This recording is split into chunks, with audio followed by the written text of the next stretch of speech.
Do you know how to be close to God? You've experienced God, but how do you become like Jesus? Well, how does spiritual growth work? These are the questions that I've wrestled with for my entire life. My name is Carson Weitnauer, and in 12 Steps to God, I'm going to give you 12 biblical principles so that you know how to experience spiritual growth for the rest of your life. But if you're going to listen to me do that, you might want to know my own story with God. So, for better or worse, it's pretty embarrassing. It starts in fifth grade when I was singing soprano in a boys' choir. And I was super excited that we were on local TV. And I imagine there was this vast audience watching us at home. So I was very focused with how my robe looked and how I was holding the music, all of that stuff. And then I looked across the choir loft and I saw an older man who was worshiping God with joy. It was compelling. And so I prayed a very simple prayer. I said, God, I want what that man has. Immediately, I felt overwhelming joy. And I knew that God loved me, that God was with me, that my whole life purpose was to know God and to worship Him. And it changed everything. That night was transformative for me. But then I learned that life is not about being a choir boy. There's a lot of challenges and difficulties. And I feel like I've tried everything to be close to God. I spent 10 years in campus ministry, and I enjoyed serving students at Emory University, Rhodes College, Lemoyne-Owen College, Harvard University, Boston College Law School, and students who are at other campuses too. I earned an MDiv from Gordon Conwell Theological Seminary. I'm doing a doctorate of ministry right now at Trinity Evangelical Divinity School. I've been to thousands of church services and worship gatherings. I've read a lot of books on the subject. But despite everything I've given to seeking after God, I have made a lot of mistakes. And these are all the little mistakes, but I'm talking about like walking in a ditch beside the main road, or going on a different road entirely, or walking down the road in reverse, or lying down and refusing to walk out of exhaustion. Now, for instance, I've had long seasons of my life where I was very legalistic, and I was very focused on keeping a very small set of rules. And I figured if I really keep these rules and I'm very zealous about them, that's the ticket. And I learned over time that keeping those rules didn't make me holy or loving or good or kind. They weren't changing the interior of my life. I've had a let go and let God attitude, and this passive approach didn't work either. Very rarely does God zap us, but a true relationship requires that when love is offered to us, we respond back with our love. I've struggled with all kinds of sins. I've done things I should not have done, and there are things I should have done that I didn't do. And as my conscience awakened to the reality of my sin, I felt guilt and shame. I've been afraid of what God would think of me, afraid of what others would think of me. I've dealt with a lot of skepticism. Just, that experience I had in fifth grade and the experience I have throughout the day of experiencing God is with me. Is that just like my neurons misfiring? Is it some kind of psychological stuff going on that I'm not aware of, or sociological pressures that are affecting me that I can't notice? Is all of this just a fairy tale, a made-up myth, a sky daddy? Why why do I have these religious experiences? Is Christianity true? I've wrestled with all of that. And I've had seasons of burnout, being actively involved in ministry, being surrounded by the Bible and prayer. There have been times when I've been so immersed in that I got sick of it. And I thought, does this even work? Does this make any difference? Why am I doing this? I'm exhausted and I'm done with this.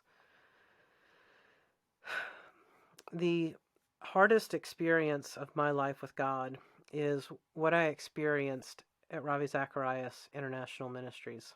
I worked there for 7 years. I loved my job. In the last few years there, I was building an online community. We had people create over 150,000 posts. They were read millions of times by people all over the world. Incredible stories of people's lives being transformed. And it was great. But in the fall of 2020, I spoke up for the women that Ravi had abused.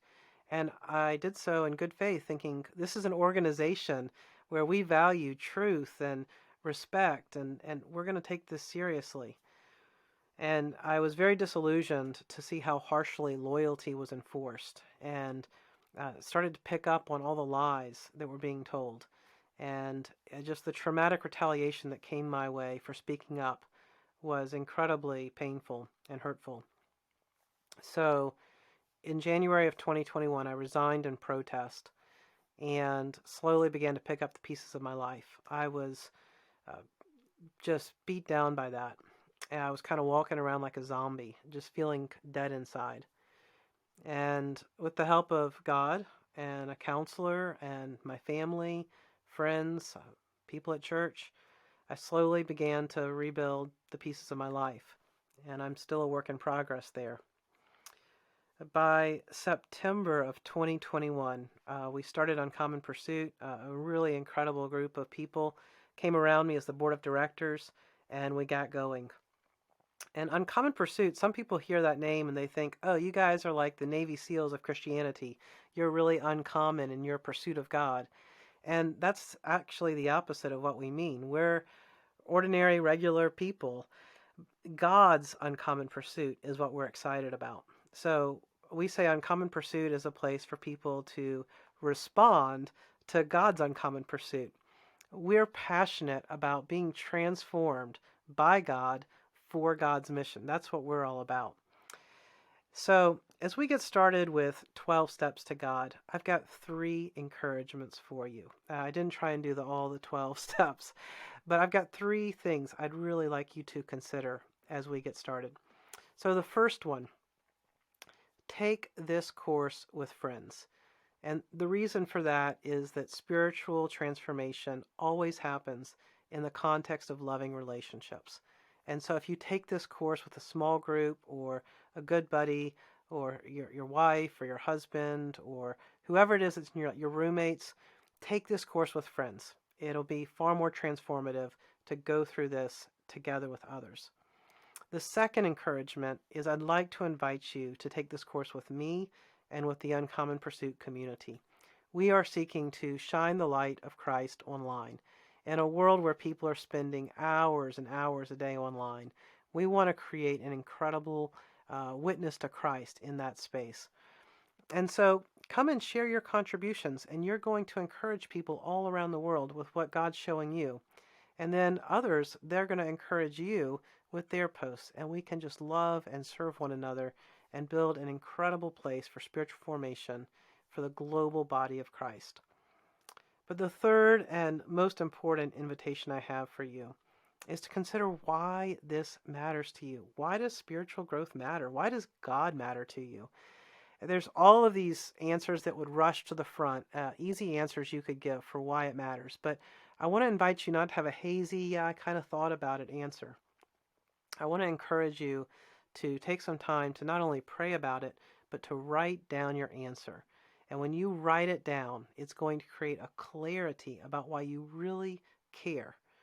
Ask yourself this question: what will be different in 5 years if I prioritize knowing God and walking with God? How's that going to affect my friendships, my marriage, my kids, my work, my finances, my time? What will be different about my life if I fully experience the love of God and love others as God has loved me? What will change in your life if you give yourself to following God and responding to His uncommon pursuit? Or if you just neglect God and you drift and you walk away and you go on your own path, what will your life look like in 5 years? So that's the key thing. You've got to know why God matters to you and why spiritual growth is so important. Well, we're going to get started with our first lesson very soon.